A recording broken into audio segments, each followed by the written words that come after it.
Well, hello. We are at the Carlo Col Trailhead again.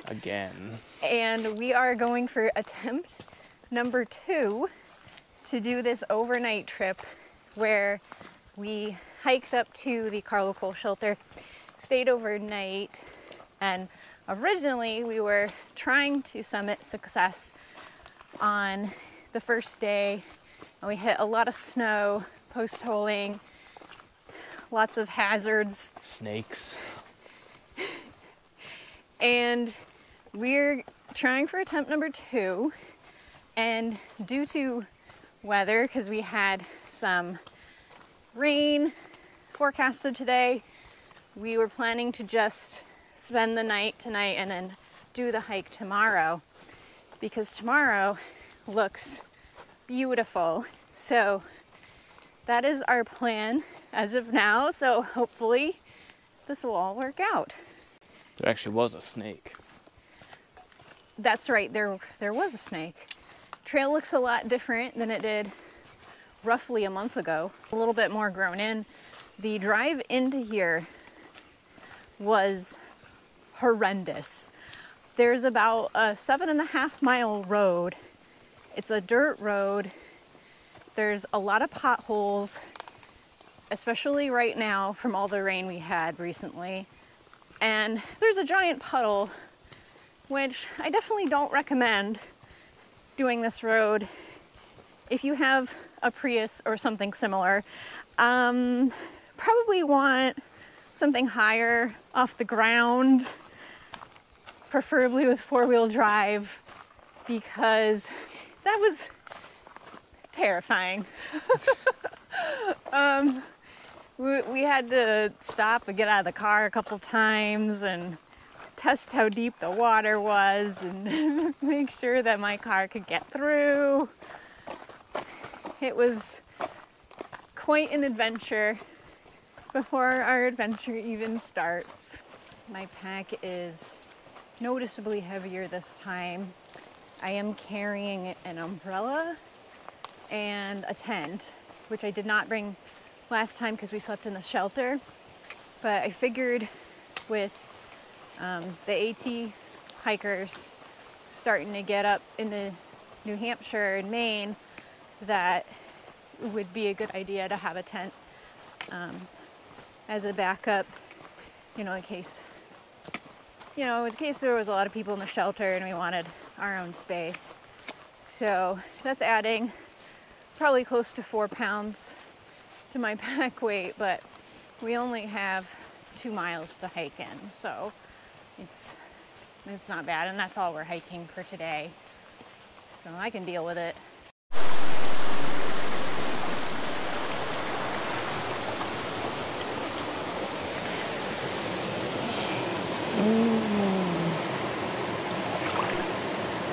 This would be a really nice place to take a dip in the summertime.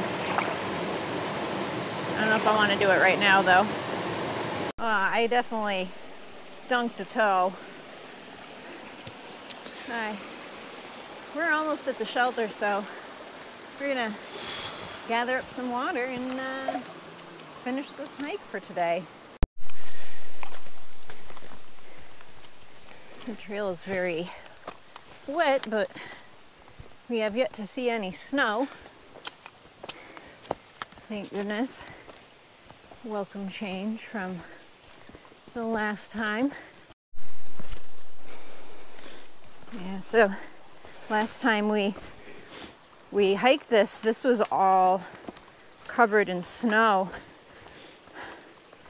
So it was pretty difficult getting down here, and then I think there was some snow on that bridge too. And it's all melted.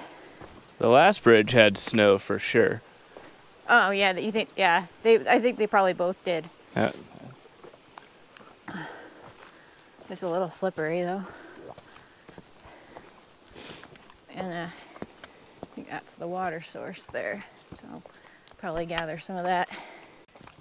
Anyone here? Nope. Sweet. Enjoying some wine and cheese and tiny Scrabble. Trying to sneak a peek at my letters. I didn't look at your letters. Yeah, because I covered them up. Oh. Well, I didn't see them anyway. I was too busy recording. Yeah, recording so you can play it back and see what I have over here.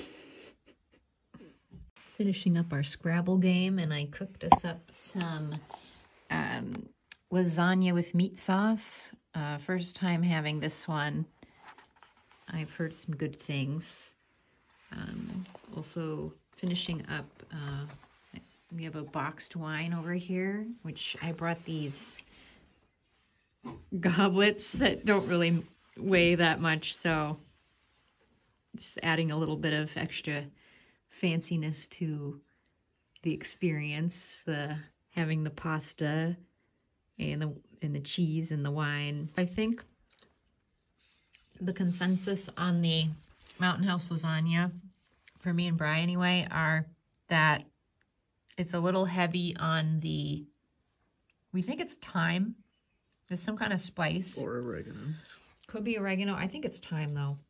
But it's very heavy on it. It's like kind of all I can taste.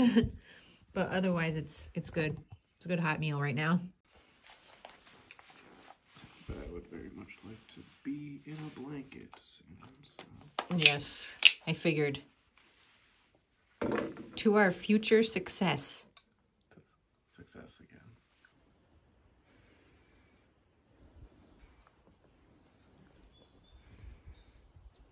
I've made us some oatmeal with peanut butter powder and wheat bran, and it's decent. I'd probably do it again. And I'm trying out a new tea. This is the boba milk tea from this brand DC that makes my Thai tea that I usually do. So it's pretty good. I think I like the Thai tea a little bit better. And Brian is drinking his coffee and eating his oatmeal. Yep.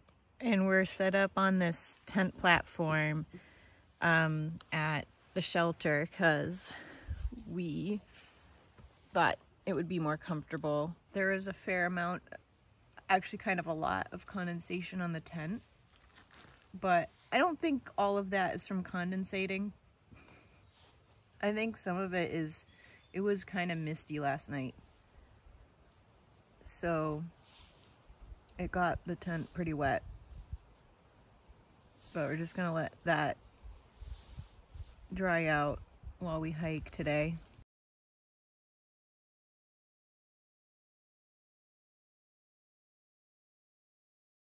A little bit of a steam bath. I don't know if you can see it, but it's like a very steamy area.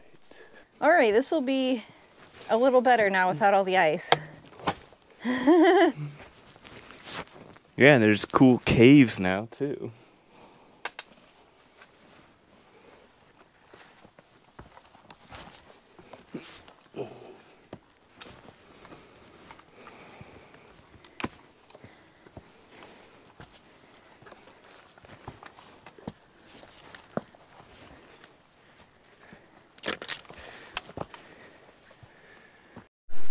It's actually a little harder now without the ice. Are you serious? Well, because there's more distance to get up. Oh, well, you made it look easy. That's where Brian had his butt injury last time. I wouldn't call it a butt injury. It never hurt. Well, it hurt at first, didn't it? Only initially. It could have been a lot worse. This doesn't look too bad.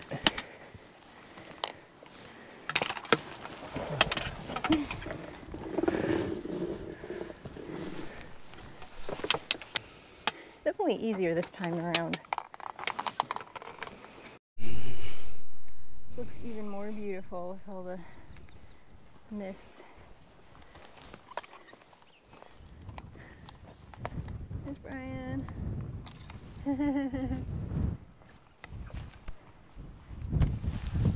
Oops.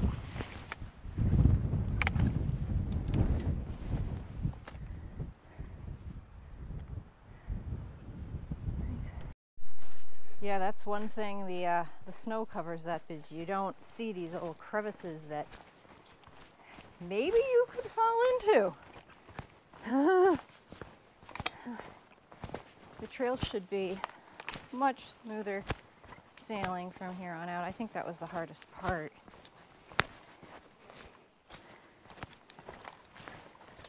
And now we don't have snow and ice to contend with this time, so we should be moving faster.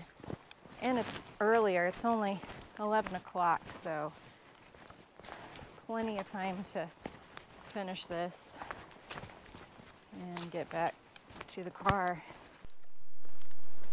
If we meet anyone, we just tell them we already hiked the whole AT, now we're on our way back to Georgia. So. Oh yeah. What's taking you so long? Only 1,908 miles to go. Woo!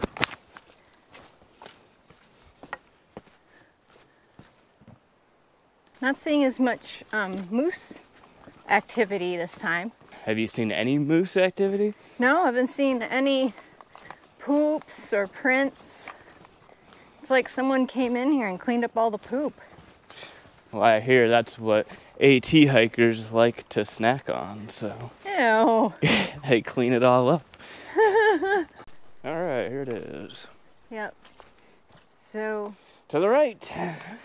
This is the success trail to the right, but don't let the name fool you, because it leads to failure. Womp womp.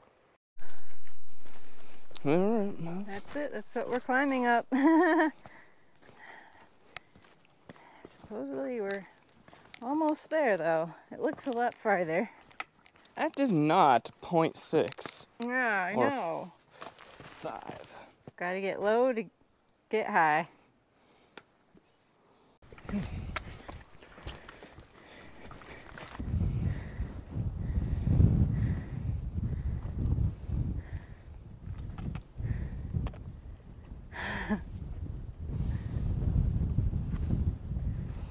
Wow. Pretty nice.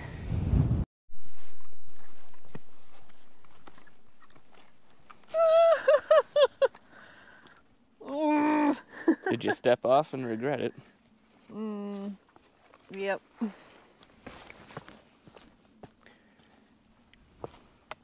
Yeah, frickin' Karens.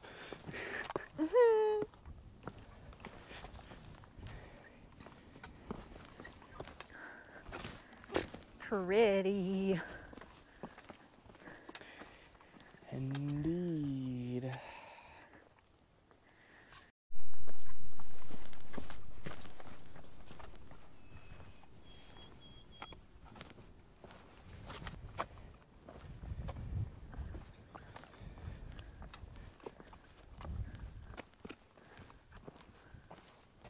So nice up here.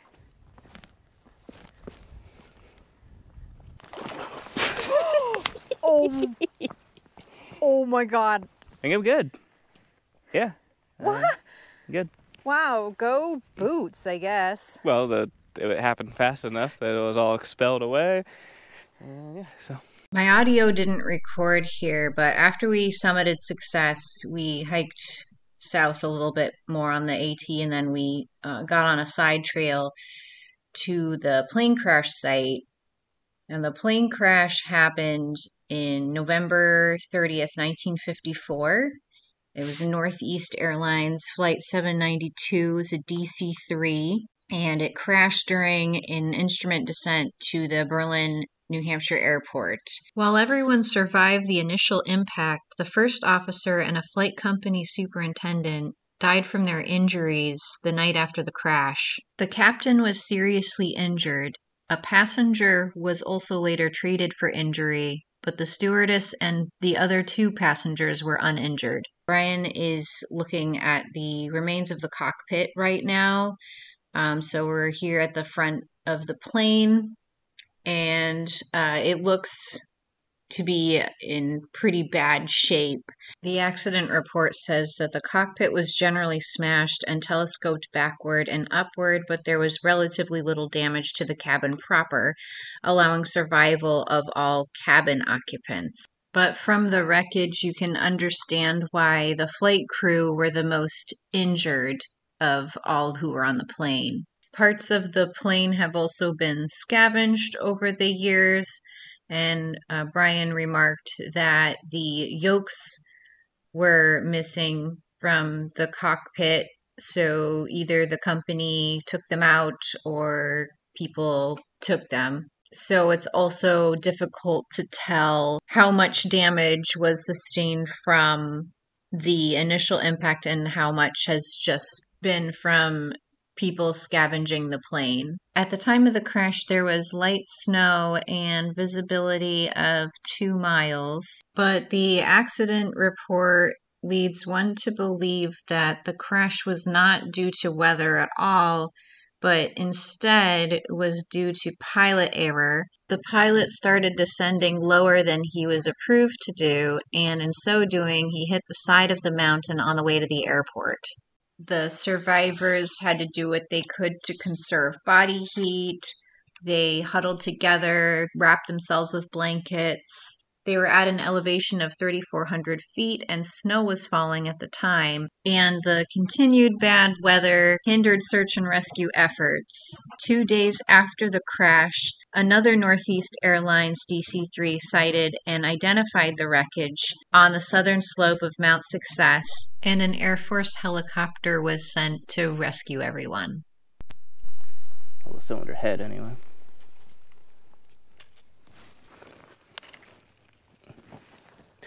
Yep. I saw another piece that looked like that up there, so I was wondering. Well, the engines were big, and I don't know how many cylinders they had, but a lot. Probably 12 or more.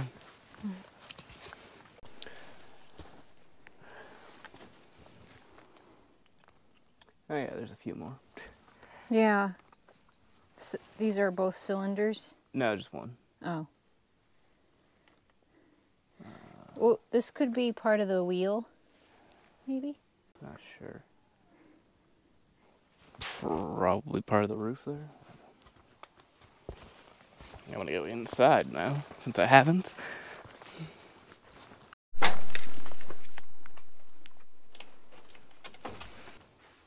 Are we standing in the back of the plane? Yes. That would make sense because you found the cockpit earlier. Yeah. Yeah, this would be the galley, lavatory.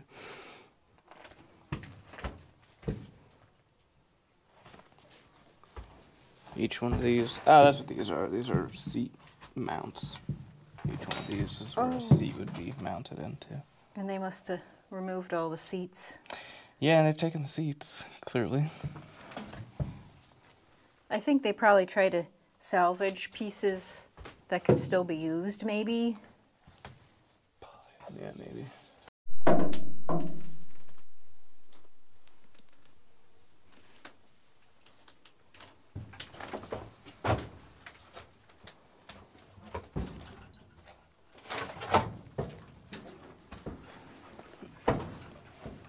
Yeah, so this is the left wing, it appears to be. Trying to figure out if this actually is the left wing or if it might just be the right wing, but it's been flipped over here.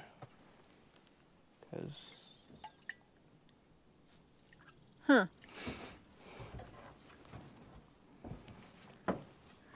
And where was the other wing? I didn't see it. Oh. Could have broken up into pieces, I guess. According to the accident report, trees tore away the left wingtip, the left engine, and a large part of the right wing.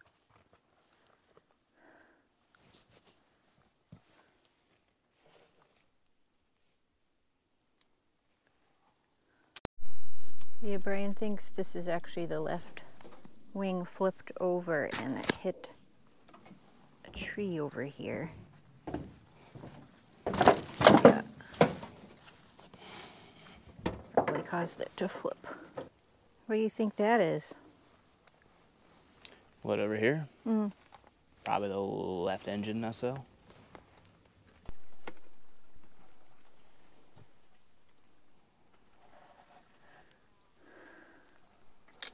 Brian says this is the cockpit, or as far as he can tell. Also, there's not really anything up past here, except more parts of the left engine, which... Oh, okay, so it would make sense that this is the most front of the plane. Mm-hmm. Yeah. Also, like I said, there's the pulleys in there for the flight controls, and... Looking at this, it seems like a miracle anybody survived. It is pretty interesting and a little eerie looking at that, because I didn't realize just how much, like, kind of pieces and everything it was gonna be in. I thought it was gonna be like more intact, because I had read that everyone survived the initial impact. So I was thinking maybe it wasn't all that bad, and then it looks really bad. So, yeah, it's kind of intense looking at that. I was glad to have Brian here to identify the parts of the plane, because I don't really know much about what I'm looking at. But with that extra knowledge on hand, it made it a little clearer about what happened, and makes you glad that, like, aviation has come such a long way since those days where it probably would be a lot less likely for a plane to crash into a mountain. Brian and I just made kind of a dumb mistake. We kept following the yellow blazes that we saw, thinking it would bring us back to the AT, and it didn't. It just kept going and going, and I looked at the map and we realized that it's probably just the boundary marker for the White Mountain National Forest, and we kept thinking, oh, this is like blazes to the plane crash site. Now we're just backtracking to where we got on this mess. So, and they came from that way. They were trying to get to the airport, but they were too low.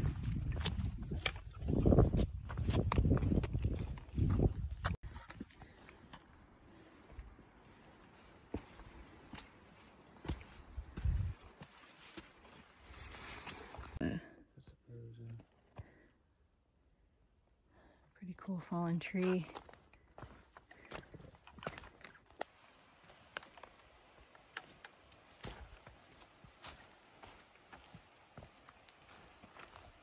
Well, we are headed back to the car. We hiked off of Mount Success and we stopped at camp, packed up all our stuff. It was a really good day. We found the plane crash site, and I got Mount Success for my 52 with a view. So we accomplished our goals this trip finally. So we're heading back in brighter spirits than last time. Brian got to discover some new plants and insects with his app. So he's been having a fun time with that. And other than that, we're just heading back and probably gonna grab some food because we are very hungry. Yeah, that is a huge moth. Wow.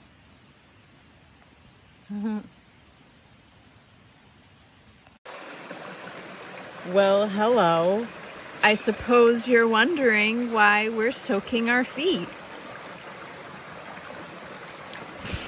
35 east, I have 30 right here. Yeah, I won't be excited. It's a success. Oh.